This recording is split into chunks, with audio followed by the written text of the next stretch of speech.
489F کا پرچہ، check ڈس owner کا پرچہ مدعی کو بتائے بغیر ہی کمال ہی ہو گیا جی. پولیس نے اور مجسٹریٹ نے خارج کر دیا، کینسل کر دیا پرچہ. بہت ہی انٹرسٹنگ اور مزیدار ججمنٹ ہونے لگی ہے. میں ہوں آپ کے ساتھ Tahir Khan advocate. Latest judgment ہے، میں آپ کو اسکرین شاٹ بھی شیئر کرتا ہوں بیچ میں. اچھا، اس میں کیا ہوا؟ 489F کا پرچہ تھا. پولیس نے جو ہے وہ کینسلیشن رپورٹ تیار کی under section 173 CRPC. Cancellation report کے اوپر جو انفارم ہی نہیں کیا گیا کمپلیننٹ کو، نہ بلایا گیا، نہ سائن انگوٹھے کروائے گئے، جو کہ رولز جو ہیں ان کے جو رول پنجاب پولیس رولز 1934 اس کے تحت ضروری ہے. وہ کون سا رول ہے وہ بھی میں بتاتا ہوں آپ کو. ہوا کیا، اس کے بعد یہ رپورٹ سبمٹ کر دی گئی بیفور جوڈیشل مجسٹریٹ.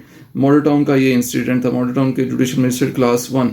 ٹھیک ہے، انہوں نے جو ہے وہ لکھا کہ جی نوٹس کرنے کی ضرورت نہیں ہے کمپلیننٹ کو، اور ایگری کر دیا. جو لکھا پولیس نے وہ مان لیا، اور جو کینسل کر دی مطلب جو FIR جو کینسلیشن رپورٹ جو ہے اس سے ایگری کر لیا.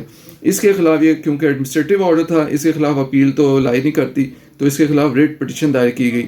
ریٹ پٹیشن میں سارا جو ہے بڑا ڈیٹیل آرڈر ہے، بڑی زبردست ججمنٹ ہے، یہ آپ ضرور پڑھیے گا. اب اس میں جو ہے وہ rule 24.7 of the Punjab police rules 1934 اس میں یہ ضروری ہے کہ مجسٹریٹ سے آپ ایگری کروائیں. کوئی بھی کینسلیشن رپورٹ ہے وہ مجسٹریٹ ایگری کرے گا تو فائنلائز ہوگی.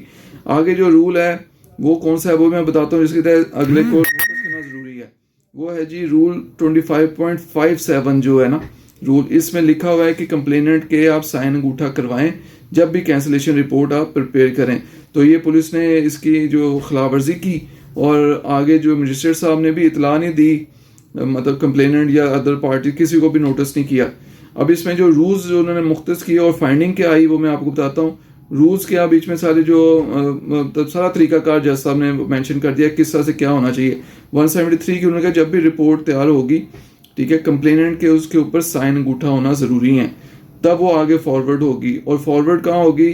آگے جب جو آنی ہے مجسٹریٹ صاحب کے پاس آنے سے پہلے جو ہے وہ SP صاحب جو ہے وہ اسے کریں گے، اور نیچے نوٹنگ دیں گے، اپنی بھی رائے بیچ میں لکھیں گے. SP صاحب اسے فارورڈ کریں گے، ٹھیک ہے.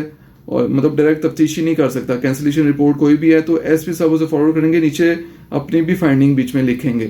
اس کے بعد جب وہ پروسیکیوٹر کے پاس آئے گا تو پروسیکیوٹر پچھلا ساری کارروائی اگر مکمل ہوئی ہوگی تبھی آگے فارورڈ کرے گا، ادروائز واپس بھیج دے گا. اور مجسٹریٹ جو پروسیکیوٹر ہے وہ بھی نیچے اپنی نوٹنگ دے گا کہ یہ وجہ ہے، اس میں سارا اپنی بھی رائے بیچ میں مینشن کر کے پھر آگے مجسٹریٹ صاحب کے پاس پٹ اپ کرے گا.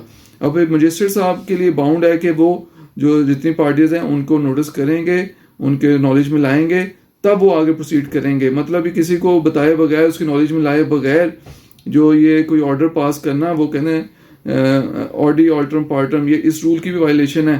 نو one should be condemned unheard, کسی کو بتائے بغیر، یہ نیچرل جسٹس کے اگینسٹ ہے یہ چیز، ٹھیک ہے. اس کے بعد یہ پٹیشن انہوں نے ریٹ پٹیشن جو ہے وہ الاؤ کر کے مجسٹریٹ جو صاحب تھے ان کا آرڈر جو ہے 18/7/23 کا وہ سیٹ اسائڈ کر دیا، اور یہ ریمانڈ کر دیا انویسٹیگیٹنگ ایجنسی کو کہ وہ فریش جو رپورٹ انڈر سیکشن 173 جو مرتب کرے، اور سارے یہ رولز اور جو ریگولیشن ہیں ان کو فالو کرتے ہوئے. اور مزے کی بات 489F کا جو پرچہ وہ کینسلیشن رپورٹ تیار کرا ہے، وجہ ہی نہیں کوئی لکھی کہ کیا وجہ ہے، یہ چیک ایشو ہوا ہے کہ نہیں ہوا، کس وجہ سے، یہ کیا وجہ تھی، اس نے پیمنٹ دینی تھی نہیں دینی تھی، اوبلیگیشن تھی کہ نہیں تھی، ٹھیک ہے.